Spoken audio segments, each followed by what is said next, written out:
Cheers and howdy do, buckaroos, and how the heck are you?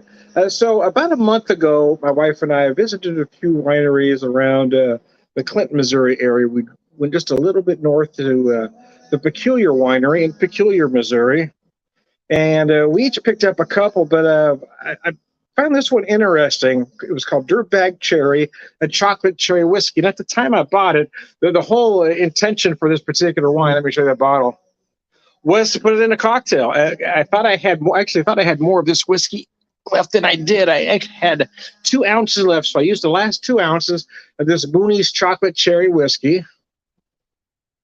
I mean, I bought it around about in December of last year, or no, actually November of last year. So it'd been around a little bit, but it's a small batch, an Ozark Mountain Tradition.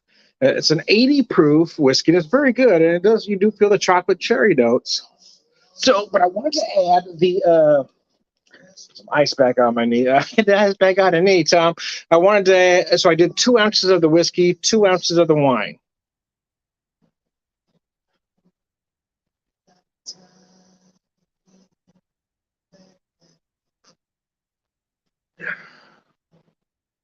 Using as the pre-dinner cocktail, or probably it would be best served as a digestive. But I wanted to try one here.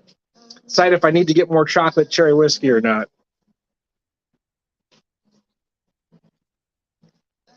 The wine is fine on its own, to be honest with you, but I was curious how it would blend with this with this whiskey, and it works amazingly well together. Now, if I happen to have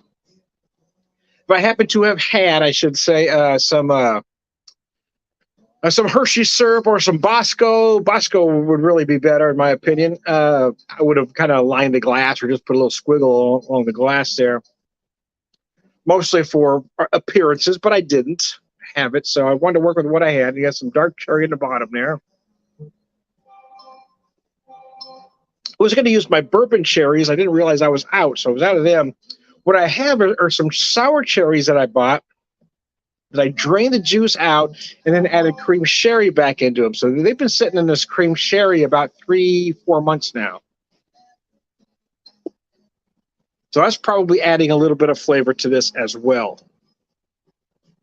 It's really good. It's really bad.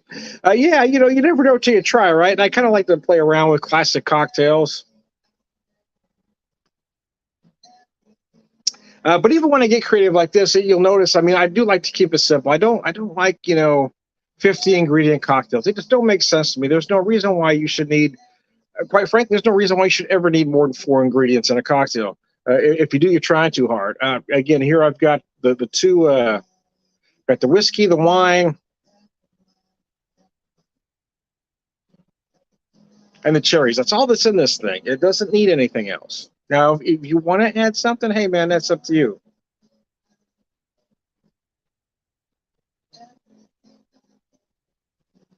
So the wine is rather sweet. So actually what this whiskey does is kind of, it kind of helps it out a little bit. Hey, thanks, Todd. I appreciate that, man. I probably got up and around a little bit more than I should have today, so I'm going to pretty much stay put with ice on my leg for the rest of the day. But wanted to have one cocktail, relax, and I'll probably do a live video about 7-ish. And but that one's going to be real simple. Just going to, I need to keep ice on this leg most of the rest of the day. I got up. There was one particular errand I wanted to run, so I took care of that. But even though I was sitting down, I didn't have the knee up. So it did fatigue me quite a bit, actually. Just sitting sitting on the stool with my leg down, because not having that leg up, it does take something out of you. More than I thought it would, to be honest with you. But after about an hour, I was hurting just sitting there.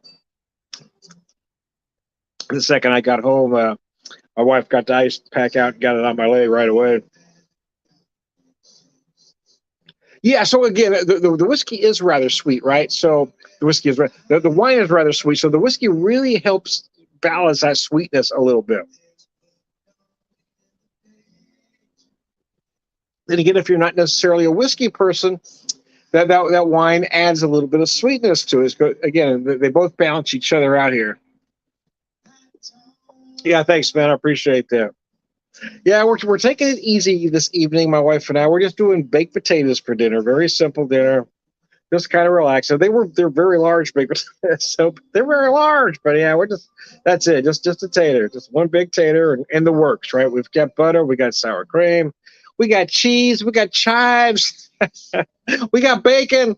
So yeah, so we're just gonna do that. For about a half a second, I never even said it out loud. It just thought it in my head about making a very small batch of chili to put a little chili on the tater, but then I talked myself out of it. That was going to take more standing than I wanted to do.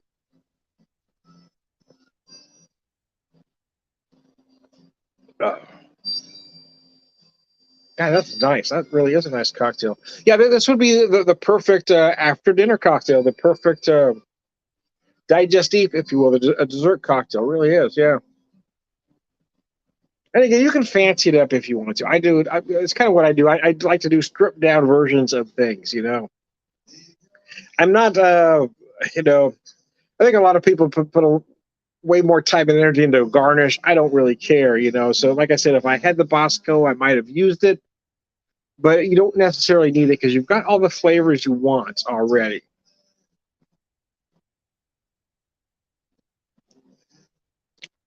But I was curious how they would blend together, right? How they would blend together the whiskey. Let me show you this whiskey bottle one more time. This is made locally.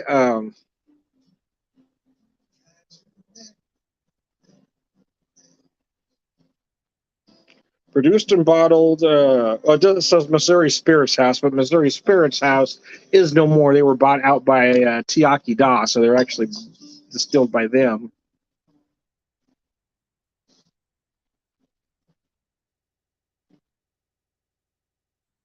And a peculiar wine. They were interesting. So peculiar winery. They have a few, wines, regular wines, right? But most of their menu are these crazy concoctions. My wife got one called Carnival Apple, and I picked out this one, Dirtbag Cherry. Another one in there. Oh, it was a strawberry habanero, I believe, is the other one I picked out. So I've got to find. I've been thinking about that one. What would be the right cocktail mix for that one? I haven't come up with it yet, though. To be honest with you. So let me show you the bottle on this, the Dirtbag Cherry, as I wrap this video up.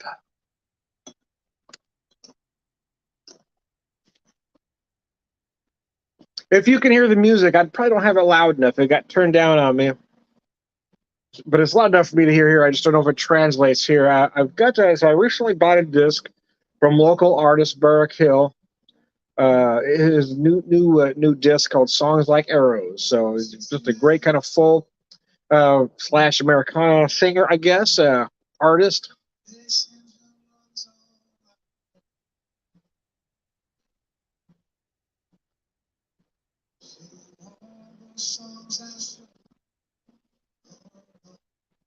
For me, it's got a very 70s kind of feel, the early 70s folk kind of thing going on.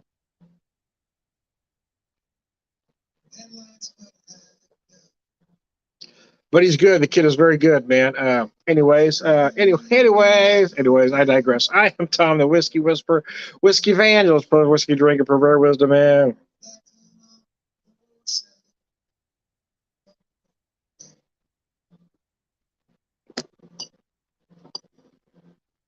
All around good guy. Thanks for tuning in, guys. I appreciate it.